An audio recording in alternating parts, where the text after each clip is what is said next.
Hello everybody and welcome back to the Wattpad Book Club. I'm your host Fane, so today I got my lovely friend over here. I got Lego today. Hi, I'm Lego, and I'm not sick anymore. Yippee! And then you're gonna be leaving for a while. Yeah, and I'm gonna run away again because of this book, so... Hey! This book is good. What do you mean? Yeah, it is. Hey! It is good. It could be worse. It could be the Emily X. Allister. Count your blessings. That is fair. It could be that. Yeah. Thank God it's not. Even though Weirdo keeps saying that we should read it again because they really liked it. I don't know why. Everyone has terrible tastes in some things, and this just happens to be Weirdo's terrible taste. It's not even it's just horrible taste. Like, I don't know what possessed her into liking it. You know, people like crack ships. This is basically one. Just like us shipping Vox with a piece of bread, like... That's basically a crack ship. I did find a new bread name. Really? So we could get another Vox X reader after this ends? Yeah. Yeah. It's pita. Say pita bread? Yeah. Perfect. I love that not only is it a brand, but it's also just a type of bread. That's beautiful, thank you. Yeah, so, new bread name. Now I'm picturing Vox being like, PETA, please! Don't do this! God, we're so fucking not mentally here. Let me pull up this book. Alright, what do we remember?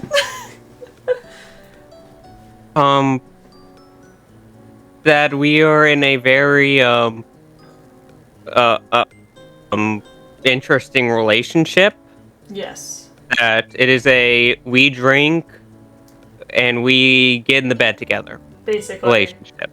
I think Vox came home with us, and then we had a really deep conversation, and it ended with him leaving, and us being upset. And then we texted Vincino, and I think he slipped up in our conversation, because that's what I'm looking at right now at the at the screen. So yeah. Yep, and Vincino is apparently not what he's been telling us he is. Yeah. Oh wait, because he said our name, and we're like, wait, how do you know our name? And then the chapter ended, and now we got to start up again. I'm thinking maybe it's Velvet catfishing us. I hope it's Valentino catfishing us. It just seems like something he would do. Plus, it's a V name, and he's Spanish. Very fair. Exactly. Probably is. Alright, I have the coin. Would you like to be heads or tails to read first? Head. Alright. It's heads!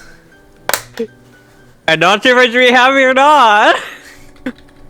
You should be happy. Happiness. Okay. Yippee, yippee, yippee! Oh god, okay. Vincino is dead. Okay. Vincino. POV. I drag a hand across my face, a low groan of frustration escaping my throat. How could I be so stupid? Just one simple slip up and I ruined what I had with Melissa. Oh, it's Sunbeam. Wait. I forgot. Who the fuck is Melissa? She's not supposed to be here. It's Sunbeam. Oh my god, that's so stupid. Okay, and then, wait. A YN, I don't know. Is there anything else we have for Sunbeam? Not that I remembered. I looked at several different episodes and I couldn't find anything else. Okay. What I had with Sunbeam. How could something seemingly so close to me soon be pushed to what it seems like miles and miles away? The truth was, I was beginning to see something in Sunbeam that captured me. I don't mean any harm to her, but in the position I've put her in, she can't escape unscathed. She thinks I'm some internet creep, doesn't she? I mean, she's not wrong. I'd be freaked out as fuck too. I think she liked me. I scroll through our conversations and see some of the messages she sent me. I think it's really sweet when you call me pretty girl. I'm okay. Better now that you're here. Vincino, heart. I smile. She likes me. Liked. Well, as much as she could. She only likes the fake name I put myself under. Vincino, a name that never belonged to me. A character that was better than me in every way. He was charismatic, funny, charming, and handsome. He was the perfect man for my Sunbeam. My darling, my dream, my love.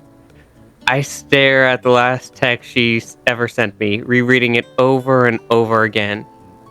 Vincino, I don't remember ever telling you my name. Wait a minute, is this fucking Vox? That's what I'm thinking now. Oh? Stupid, stupid, stupid. In a panic, I deleted the account and tossed my phone aside as if it would help me escape the predicament I put myself in. I bury my face in my hands, letting out a slow, stimulated breaths as I begin to contemplate what I should do now. To my favor, the door outside my room cracks open, snapping me from my thoughts.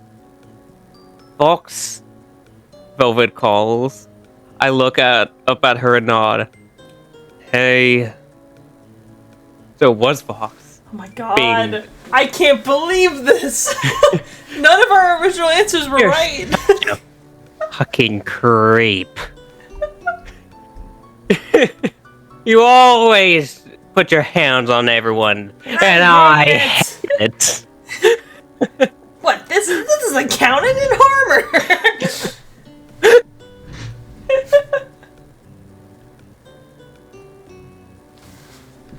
Dang. I wasn't expecting this. I thought Valentino was Valentino, because that seems like a Valentino name. Yeah, exactly. And then you guys Velvet, and we were both fucking wrong. It's always Vox. Oh god. Velvet reads the scene like an open book, moving her tongue to wet her lips to speak. I had no idea what was about to happen there. My brain thoughts. She's not coming back. My friend speaks bluntly. I squeeze my eyes shut, resting an elbow atop my desk. I know. So why do you hurt yourself like this? I silence the moment.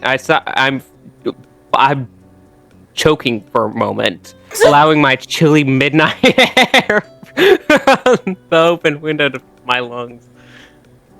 I feel there's a chance. I insist. Vox, really? She likes me. Well, liked me. I clarify, my mind shifting to thoughts of Vincino. It was more obvious than that Sunbeam had some feelings for my online persona. Velvet closes her eye, fidgeting with her pinky nublet. Of course, Nublet had to come in and be in the moment. Please don't tell me you're referring to this Vincino character. A sickly warmth spread over my cheeks, and I shift uncomfortably in my desk chair. Listen. No, Vox, no. I've been listening. I mean, Vincino, you cannot be fucking serious. Sunbeam may be dense, but she's not dense enough to hold on to this lie her entire life. He thinks she won't just forget that you know nothing about Carmilla. That she doesn't even have a brother. And what? You'll just use some incredibly good artificial intelligence to post these fake pictures of this fake person on your social media account? Embarrassment eats out my inside, and I stand up to protest. You know the real reason I set up this account. I started to trail off, my eyes temporarily moving out of focus for a moment to fixate on a few dust bunnies tucked away in the corner of my office. I clear my throat, holding a hand to cover my face from the tender liquid beginning to well up in my eyes. I just wanted to see my girl. I whisper. Velvet's expression falters for a moment. I'm sorry. She mumbles. Velvet swallows thickly, barely moving her lips to speak in a fear of sobbing as well. I miss my best friend, too. She holds out her hand to take mine in her own, and I don't take too long to squeeze her hands like a stress ball. I've told her I loved her, I admit, more than I should have. I then pause, looking up at Velvet. Does that make it lose its meaning?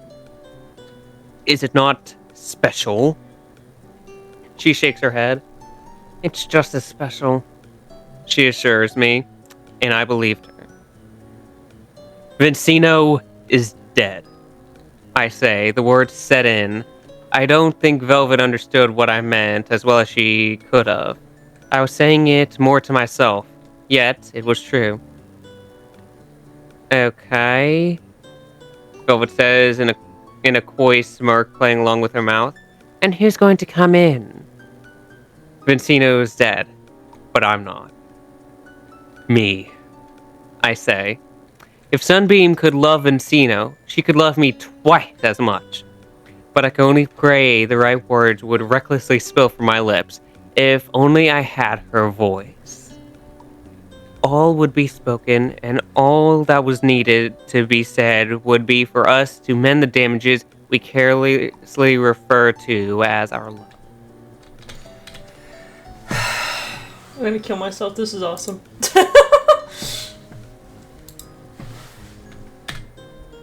Wow. Oh my god, we're texting with Velvet! This is golden! Oh wait, there's no beginning thing. Golden? Oh my god. Everything will be talked about that has been in this one, now that we've done it so many times. Now we're talking about K-pop demon. Oh god, there's an author's note that says, get ready guys, this is not gonna be good. Hey Phoenix, pop out the alcohol. I'm gonna fucking need it. Alright, Velvet. Also, I just want to point out, there was no beginning text at the beginning of this. It just jumped right into the story. It's an author note, that's, your beginning text. That's it, like, all the other ones had, like, a little snippet of the chapter. This one doesn't. I'm scared. Because they don't want to, spoil the,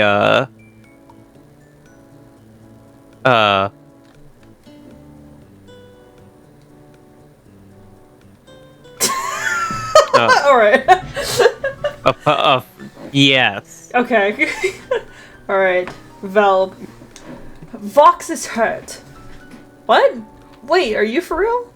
Yes, I swear. What happened? I don't think I should be the one to tell you that. All I could say is that he electrocuted himself. The fuck? Is he okay? That would be a reaction. Did he cry too much? Huh? Did he cry too much? Is that what's happening? Yes. Let me think about it. Yes, he's bouncing off the walls with joy. Wait, can he electrocute himself? I've seen him drink water and stuff. Like I said, I can't, and I refuse to be the person to tell you all of this. Go to the hospital as soon as you can, please. On my way. How the fuck did he get to the hospital? Oh no, bud. It's time to drive in our car. After a beer? Now's not the time for beer. You rush to your car, throwing your satchel into the passenger seat as you crank the keys in, slamming down the pedal. On your way to the hospital, you had to remind yourself to keep calm and not swerve off to the side in your state of weighing predation, whatever. Vox, please let him be okay. He'll be okay. Vox. My Vox. Earlier that day, Velvet's words of confidence were enough to give Vox a lot more reassurance. Yes, this would be it. He would finally fill the hole, while both that continuously beat at him with every inch of his body. Every moment, every second, and every day of his time was devoted to you. He knew that his love for you would be engraved in his very being. It was something that would always stay with him. It was both a blessing and a curse. As his best friend, Velvet had prone to guessing that it was and wasn't what was and wasn't wrong with him. He had never seen Vox in love with another woman or man in her entire life with him as he progressed. Well, wait until she hears about Alistair, but anyway. Yeah, that man's kind of crazy for him. Yeah, that he has him in a chokehold. But the way literally. Yeah, basically. But the way Vox carried himself, she always knew that there was something particularly special about you. There was something binding the two of you together. She didn't know what it was, or even if you knew yourself, but there just had to be a reason that drives Vox's obsession. She tried asking before, yet Vox was quick to chase the subject. Despite knowing this, Velvet shoots her shot anyway. But tell me, Velvet says, why do you love her so much? Vox's smile doesn't fall, it stays in place. Though the only thing that had fallen from his loving expression was his genuineness tucked behind the facade. She's just... He huffs. I just do. He just does. But Velvet is no fool. What about her? She further inquires, her voice calm and stoic, to gently lay the situation out in front of her. Buck swallows a lump in his throat. His Adam! His Adam's apple bite! But dead as he speaks. Look, we got our cameo. Look, Sage is going to enjoy this episode now, because Adam was mentioned. Yeah, that's how you get Sage to watch these episodes. Yeah. Every like 5 to 10 minutes, I'll flash on screen like Jax or Adam, like jingle jingle, jingle jingle. Come on, I'm saying your favorite word, jingle jingle. Back in the day, before the back rooms, I said your favorite word, back rooms. Jingle jingle. She's pretty, smart, nice, funny. Vox was at a loss of words, it being his knowledge that Velvet surely can't buy into his poor excuse for much longer, but he was willing to keep it up for long enough. Velvet was right again. That's it? She pushes. Yes. The demoness stares him down for a bit, pressuring the television as he begins to feel his heart sink. She's my girl. He freezes, clarifying himself. Velvet was quiet once more. You met her on Earth, am I correct? Fox's heart stops beating. A warm feeling begins to build up in his throat, and he reminds himself not to cry. Yet it was far too painful sting tugging at his heartstrings, and his eyes give out. An involuntary sob escapes his lips, and a tear falls from his face, electrocuting himself. Well, there you go. Hey, I get the... Fuck. His voice begins to pop in and out, the salty liquid seemingly summoning all the pain in the world to center around his core. Every pain, every ache, and every injury revolving all around Vox. He falls to his knees, trying to compose his ragged breathing. It hurts to feel. It hurts to love. It hurts, son. He weakly mutters. Velvet's eyes widen as she kneels next to him, holding her friend closely. She attempts to calm him down. I know, though she doesn't. Present time, in the hospital. Hey, she does understand. She does. She's with Melissa. Yeah. I was like, wait a minute, who the fuck is Melissa? I forgot. The Velvet. Her assistant, that's right, I'm sorry. Just kind of with my OC, so... What? wait, is your OC's name Melissa? No. Okay. What's your OC's name? Bella. Okay, that's right. Okay.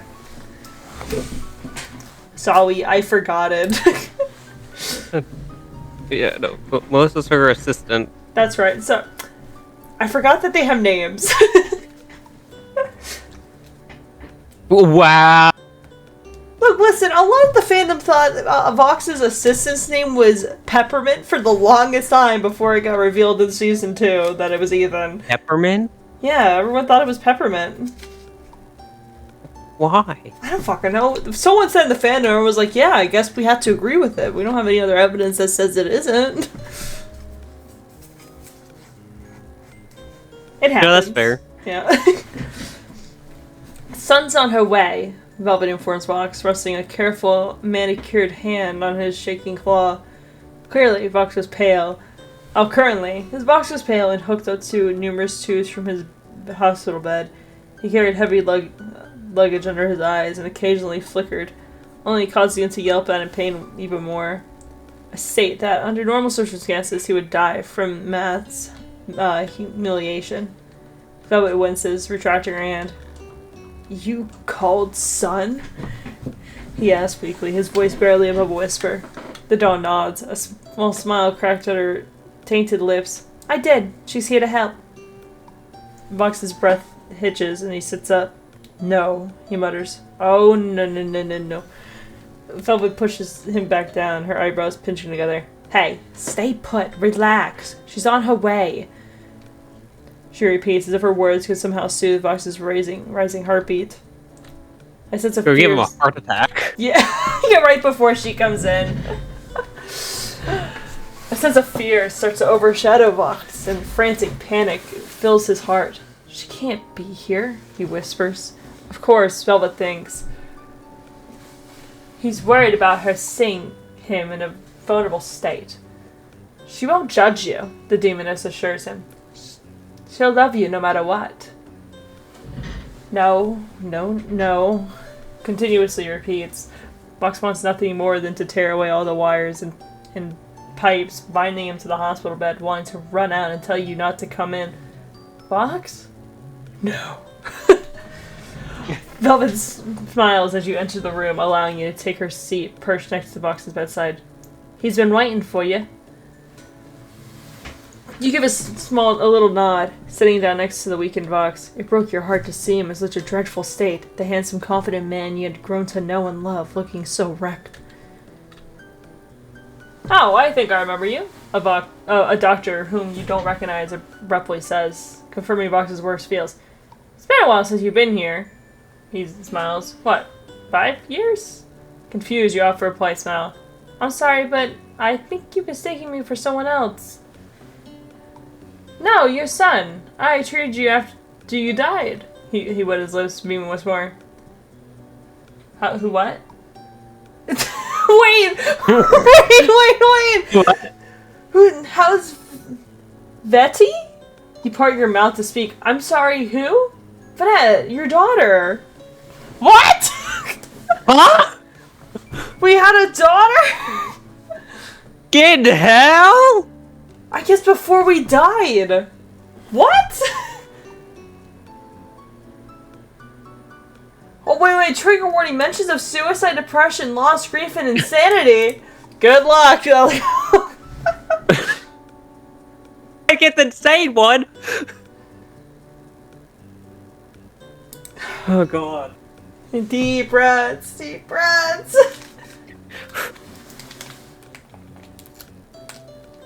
Okay. I did my very long and big breaths. I'm slightly scared this chapter. Yeah, me too. Um, I'm scared. I'm scared. On April 3rd, 1951, individual Y/N Alden had died tragically in a car crash. The driver, Vox Alden, was her recently wedded husband and said lover. Their child, Viet, was sitting in the back, at only 6 months old. 6 months? That baby can't be in hell, right? What did that baby do? Flick off a cop and shoot someone? It stole the gun from the officer's belt and shot up. Like, what did this kid do? There's no way. Witnesses on the scene claim that another car came into collision with this happy family, causing Vox to swerve off the side of the road. Both him and Viet were left unscathed, though Sunbeam's airbags had failed to go off and she went through the window, dying on the spot. Goddamn.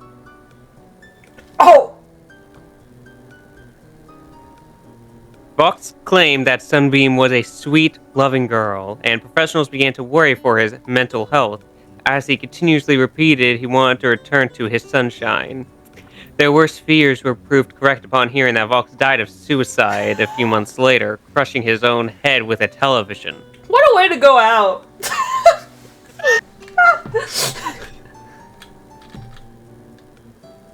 You know, at least he was creative with it. I guess. I love that the last name is Alden. I mean, you wouldn't want to be the, average man, the average guy who just takes himself out with a rope. Yeah, or pills. Fucking put a TV up there and let it fall. Me personally, I would probably stab myself with one of Vroska standees. Personally. That's a good idea. I would drown myself in all the plushies behind me right now.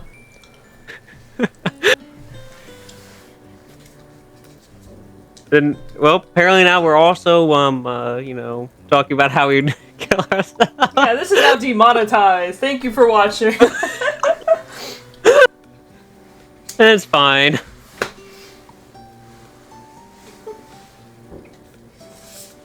It is later learned that Viet was taken in by a close family friend and the baby's deliverer, going by the name of Clara Greengrass, vowing to take Viet under her wing after the sad deaths of both of her friends. Voxen arrives in hell due to his selfish actions and is overjoyed to see that Sunbeam is there as well.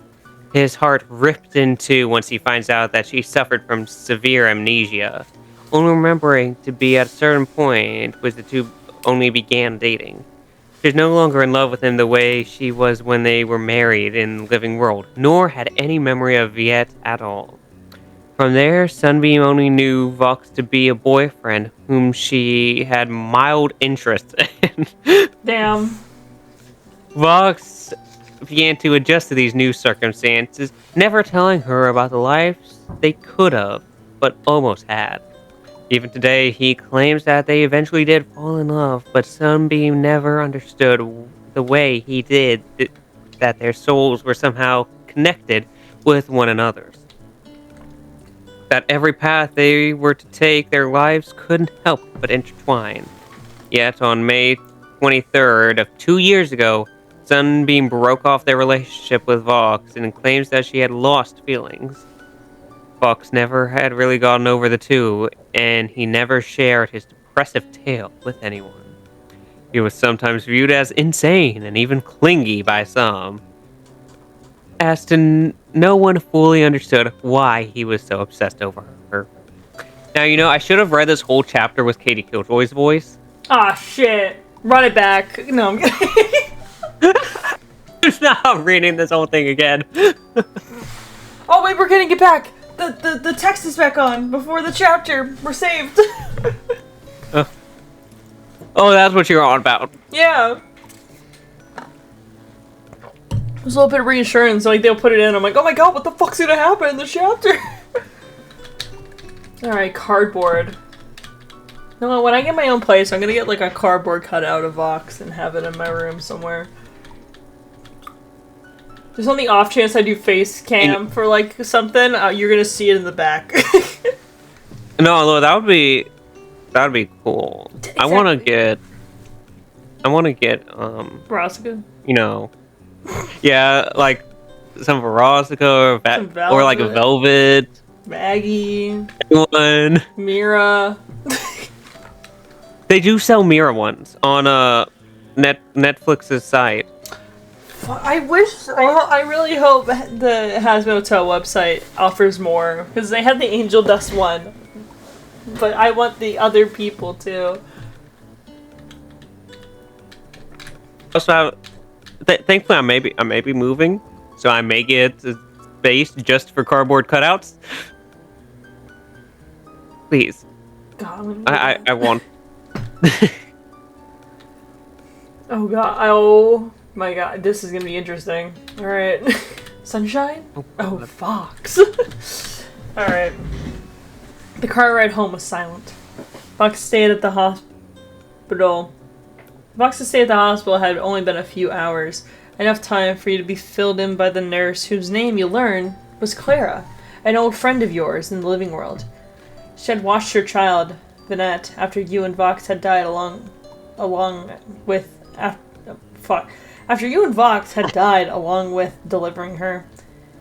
A few days later, after Clara died of old age, she had been word Viet wanted to. Okay. She wanted to do it too! As her father did. Damn. Okay. And at the moment, neither of you were sure where Vinette was at all. You were positioned at the steering wheel, drumming your nublets anxiously against the leather, taking caution turns through this sunny afternoon.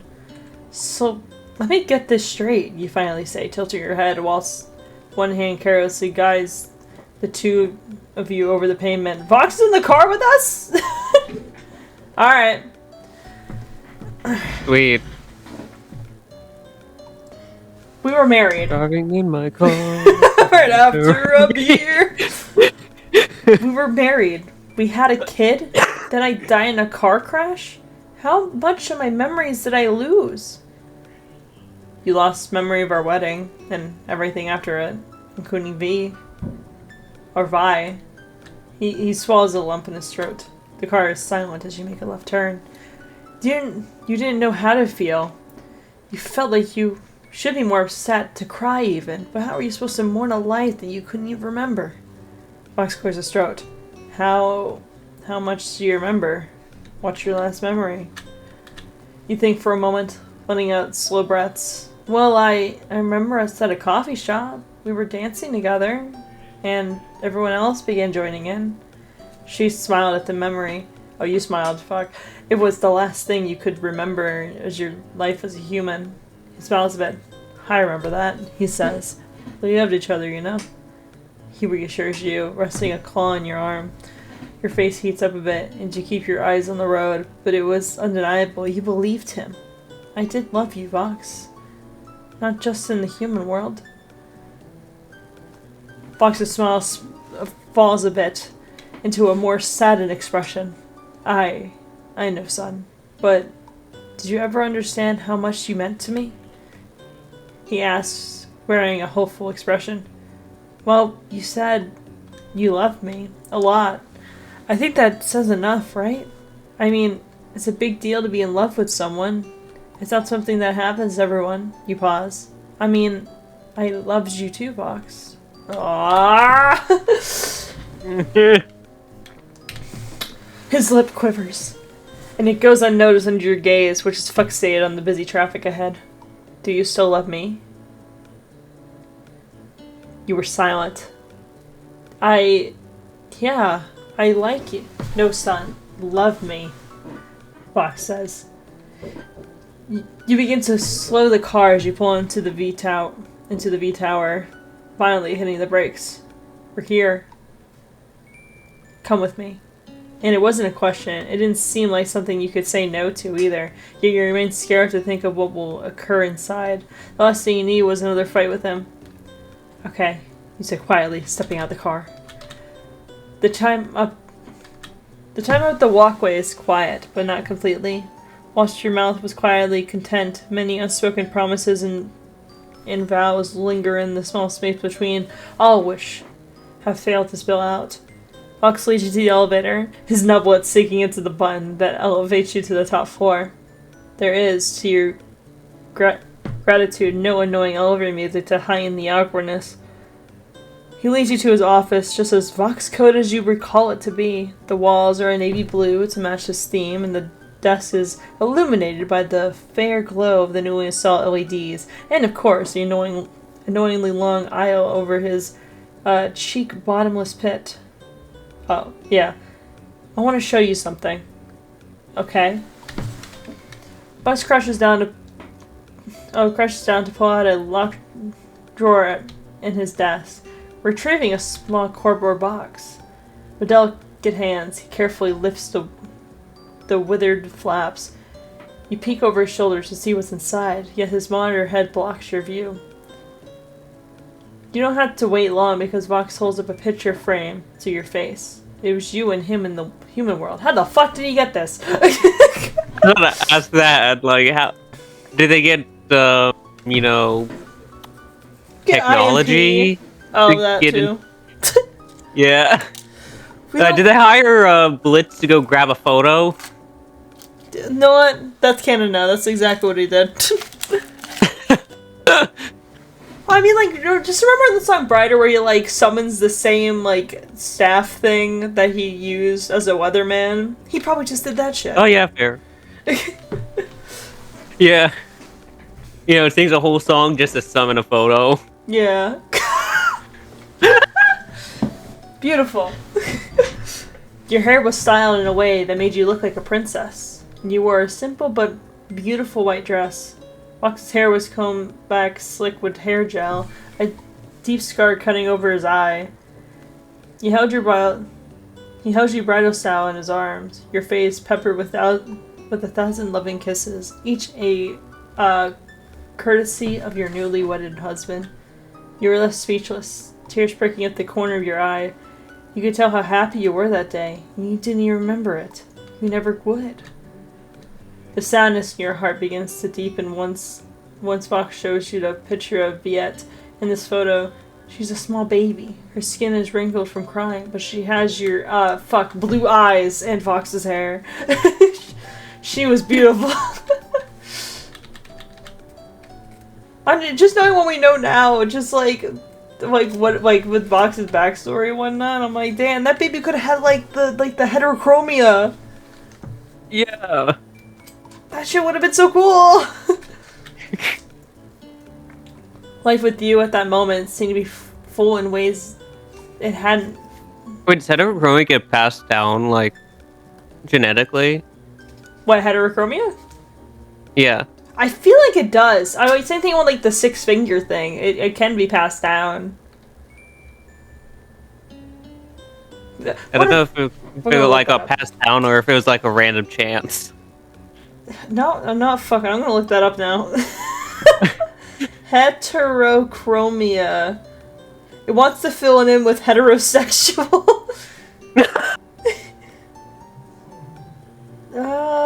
Usually genetic, but sometimes from injury or disease. Okay, but can it be passed down? Can it be passed down? Yes, it can be passed down through genetic trait, especially with congenital type present from birth, often occurring, but sometimes inherited with complex patterns or linked with syndromes. Okay, so it can be passed down. All right. The more we know. Yeah. Welcome to the Phoenix Flare channel, where we are teaching you. You're learning today. Yeah, trust us with your education. Well, you'll be learning heterochromia, how to fun ways to cut your life short, and I don't know if that should be a main point. And probably bad spending habits. Yes, that's always common in this. Life to you, at that moment, seemed to be full in ways that it hadn't filled you up before.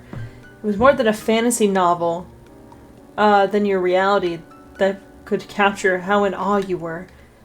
It was incredible that your child was something created purely out of love between you and Vox. She was a child of love, your love for Vox and his love for you. It's clear to see now. Vox has been alone for years, with his love stripped from her memory of her love of, with her love for Vox. I don't know what the fuck I was on about.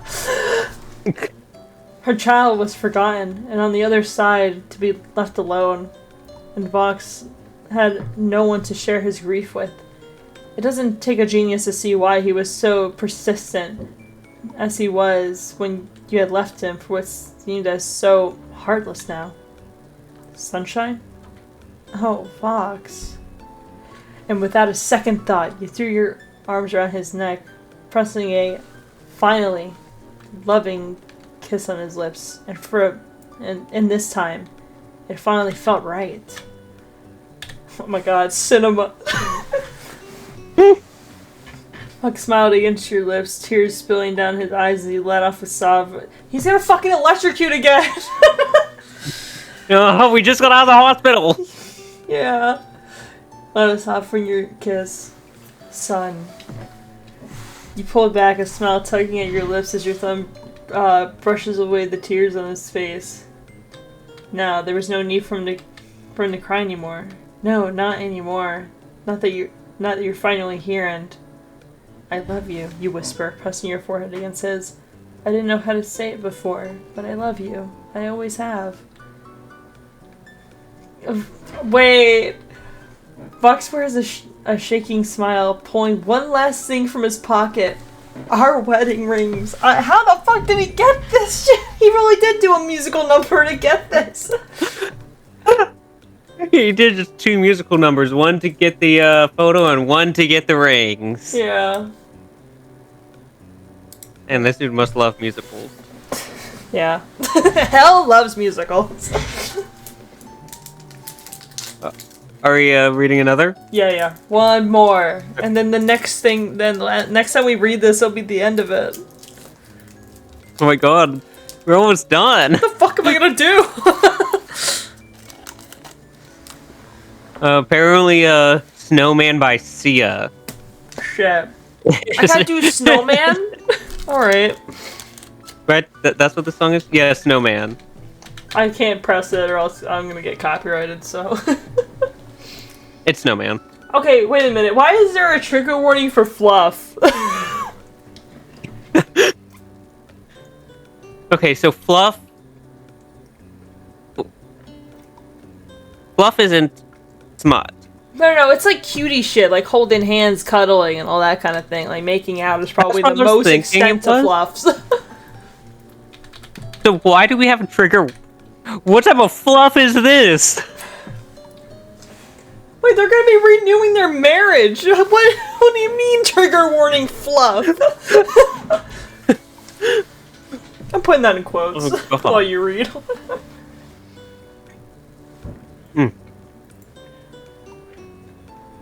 Okay. Don't cry, love. I'm still here, aren't I? You want to renew... Wait. Fuck, who's speaking? You want to renew our marriage? I think that's... I think that's us. I think that's... Okay. You want to renew our marriage? You ask, looking at the 2 silver rings Fox held tenderly in the center of his palm. He nods, slipping a thick golden ring over his nublet before gesturing for you to take his hand. You knew that by allowing him to take it, it would mean much more than just a romantic gesture. It would be a decision to waver your future with him, if there would be one. A cold feeling grasps your chest, and you find yourself extending a hand out to him, your palm open and welcoming. He smiles, holding your hand before sliding the golden band over your nublet. He stays silent for a moment, looking over it before kissing your hand. How does it feel? You pull back your hand to look over the engagement ring, and nearly lose your composure to see the diamond, a shape of the sun. You twist over it to see engraved on the side a little message. My ray of sunshine. Fox holds his hand next to you and notices his ring completes the sentence on yours. in the entire world. I found this. Fox says, holding up your old kalimba, at a consignment shop. Of course. Why had I given it away in the first place? Oh, Fox. I'm so sorry I sold it. You say mournfully. Vox merely smiles and pulls you into his chest with one arm, allowing his manly scent to fill your heart with nostalgia. Ew. Sorry, this isn't lesbians Lego. My bad. Yeah. Somehow you can recall the way he used to feel before the accident happened, though it's not something you could place in a clear memory. Shh, it's okay, sweetheart. He assures, his chin atop your head. We're together now, aren't we? You smile, looking up at him with loving eyes. We are. Lay with me, Fox says, patting a space next to his bed. Yes. You say, it sounds stupid, but that's what it is. You're finally with the love of your life. You finally know it, and that's enough. You'd say yes to anything. Yes, you would. Yes, I love you. Yes, I will. Fox pulls you closer to him, kissing your head. You smile, setting a grin.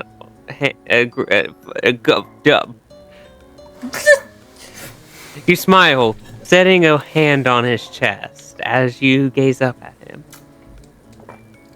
What? You ask with a grin. Nothing. I just love you. You blush. Oh my god. You chuckle. He flips you over so he's on top of you. And you're so beautiful. He pauses for a moment before leaning in, capturing your lips in a delicate kiss. It's a quick peck, but enough to make a stupid grin spread across his face. Jesus Christ! Can I not speak? I bet if this was Mira, you'd be acing this shit.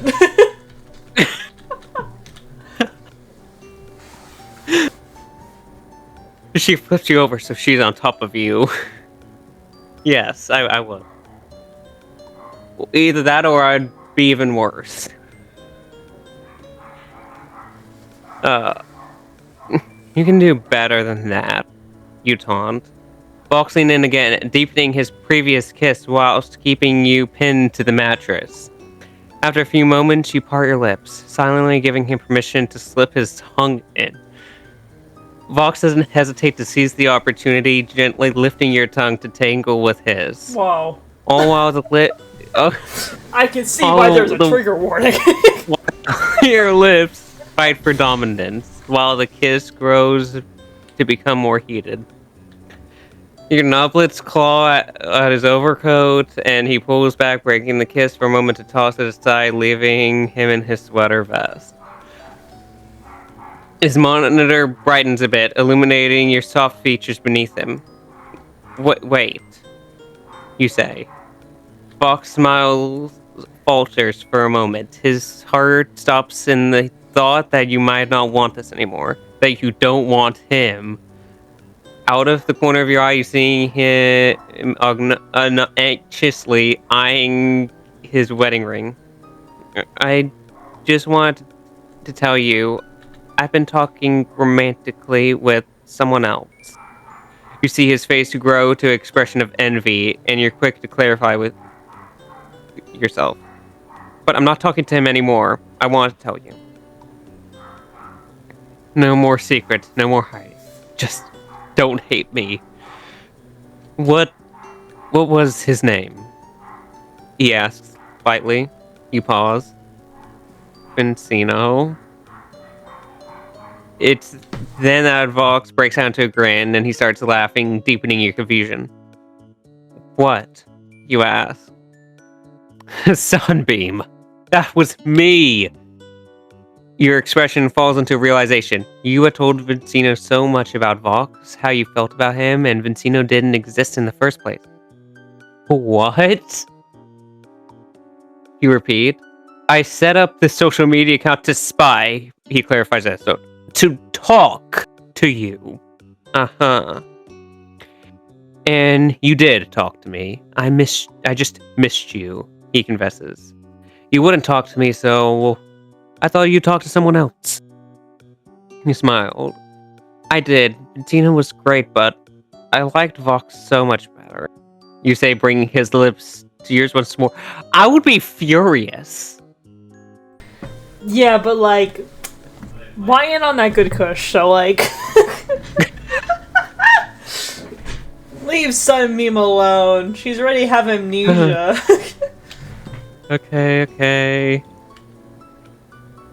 Vox's heart soars at your confession, and he climbs back on top of you, slipping his hands under your shirt to run up your back. Where were we? I think we were right about here, you chuckle. He dips it back down to kiss you. Your heart flutters. This is perfect. He is perfect. And you were going to get married. It was all planned. By this time tomorrow, you and Vox will have fixed all that was broken before. It wouldn't be a big event. It would be a small get-together between a few close friends. Vox knew someone would initiate the wedding. After about an hour of heavy makeout session, but what seemed like 5 minutes, Vox finally flips onto his back, pulling you closely into his chest. He lets out a satisfied sigh, parting his lips to speak as he cups your cheek.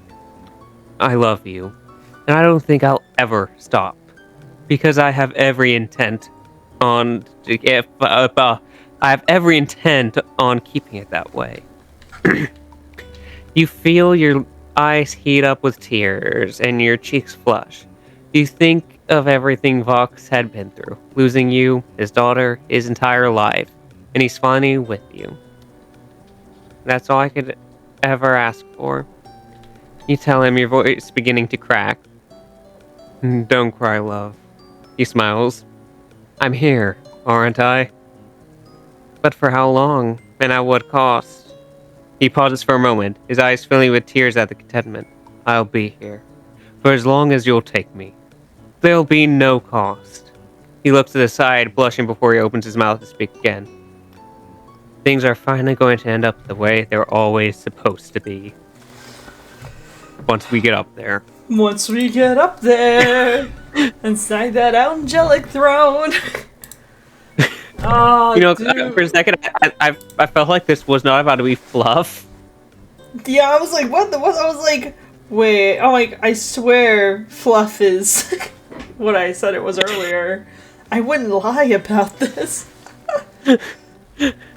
I didn't sign up for this. Put it back in your pants, sir. Get those brownies out of here, man. Dude, I'm excited. I'm a little sad it's gonna be the last time we read Vox if we landed on the wheel again. But it's fine. We'll just get pita bread in here for the next one. I love pita wraps. They're great. We always are choosing these red names. Yeah. That's all we know. All we know is bread, because that's all we get is bread. We get that bread. Yeah. It all comes full circle. Alright, you know what it's time for? Oh god. The wheel. Hey, listen. Wheel, please be my best friend. We could get lesbians. Please, Wheel, I need this. Please, Rosie, I need this. My staff is kind of Wheel. broken. You are my... You are what is holding my sanity together. I'm gonna call it. It's either gonna be Haley or it's gonna be the Jax book again. Please do not be the Jax book. The Jax Please book wasn't don't. that bad. Poor Sage, though. I don't think he knows what we've done. Wait, are you serious? Sage still doesn't know? I haven't received a death threat yet. No one tell Sage about the Jax book, please. I'm not I kind of Oh, want wait, is it to see actually... Sage's reaction. Oh, no. Like, what do they... Oh. Please don't tell me we're getting Jack Reader, actually.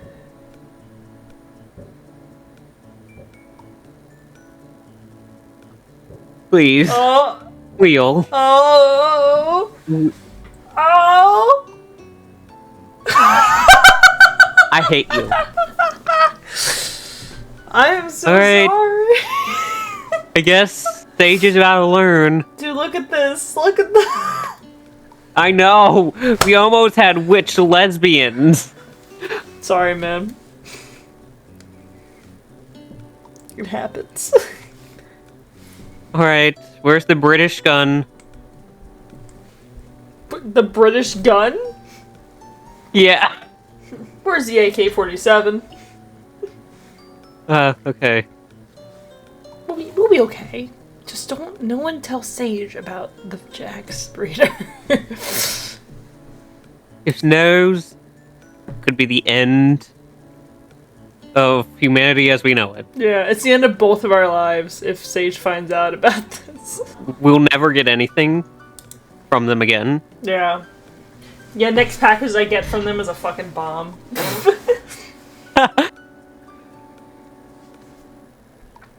You think Sage would kill me if I buy this Fizzeroli weighted plush and send it to him? He would. It'll be He fine. definitely would, but...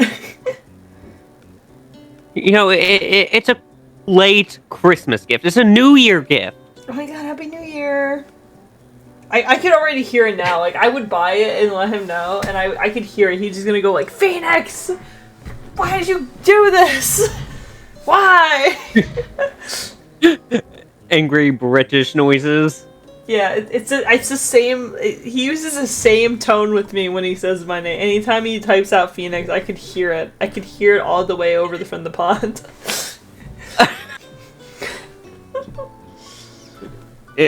And it doesn't sound like Weirdo's impression.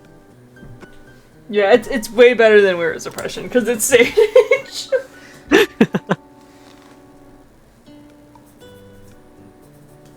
Yeah, I do feel bad for Sage continuously getting replaced by Weirdo. It's fine. It happens. They actually fine with it? No. I can't wait for Sage to come back. It's not gonna be till like July, but like I need this. I can't wait for them to come back too. Yeah. I want to be watching their videos again. Wow. That's the only reason why you watch my channel is for Sage. That's crazy.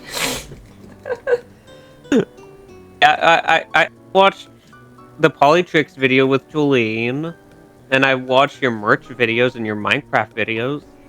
Thank you, I appreciate that.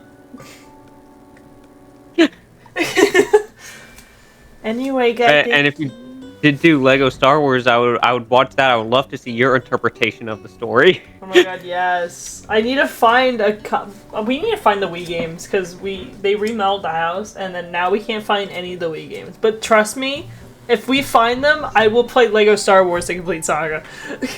Okay, good. Because I need to see Lego Star Wars: The Complete Saga, Phoenix's edition. Phoenix edition. And I'm like, yo, who the fuck is this guy? Where's Ray at?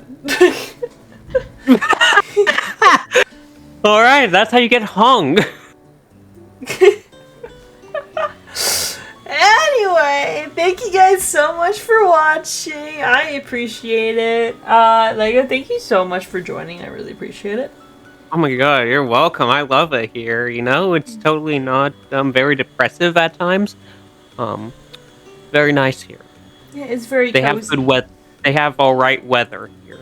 Yeah, it's cloudy with the I chance of get lesbians. coffee breaks. I get coffee breaks. Yeah.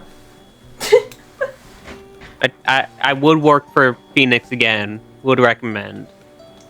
10 out of 10 would work again. But